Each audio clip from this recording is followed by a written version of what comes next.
Good morning, all my compatriots in the Philippines and the world. Today is a sacred prophetic day, February 29, 2024. As instructed by Saint Therese of the Child Jesus, who called me to my Carmelite vocation, I am here beside Miss Galera from the office of the governor, who was providentially my seatmate in the jeep coming here. So now, on behalf of the governor, the call of Saint Therese of the Child Jesus for our beloved Governor Dr. Angelina Tan to make the sacred prophetic unity monument of Dr. Therese, the Father of the Nation, and Supremondus Bonifacius, the Father of the Philippine Revolution, and above all, President Emilio Aguinaldo as the President of the Philippine Republic will be realized. May Governor, may you fulfill this most desired from Saint Therese of the Child Jesus. And now here is the covenant marker of His Excellency President Ferdinand Romualdez Marcos Jr. and the copy of the spiritual history of the University of the Philippines for the world. Amen. Thank you, Miss Galera, from the office of the Provincial Governor, the office of our beloved Quezon Governor Dr. Angelina Tan. Amen.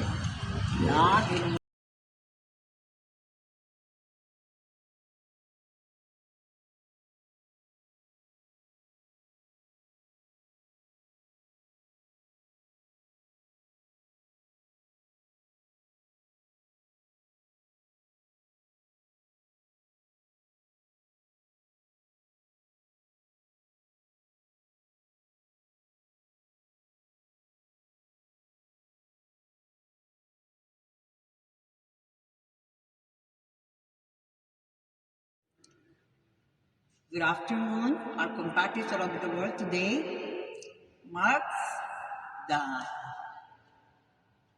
final pilgrimage stop of my February 29, 2024 to advance the canonization of Venerable Bishop Alfredo Maria Ubiar to blessed.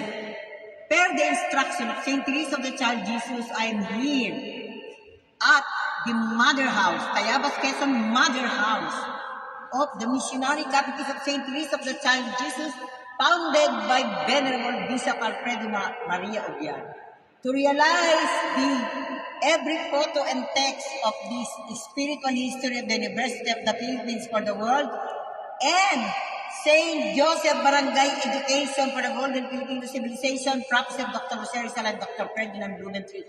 And above all, this sacred prophetic covenant marker, inspired by Saint Therese of the Child Jesus, Saint Joseph, and Saint Padre Pio, September 23, 2023, for His Excellency President Ferdinand Romualdez Marcos Jr., so that my University of the Philippines research on the Philippine sacred prophetic destiny to take care of the world will be realized. And now, amen, I offer this before the grave to be given to the Mother Superior, to the Missionary Catechism. Amen.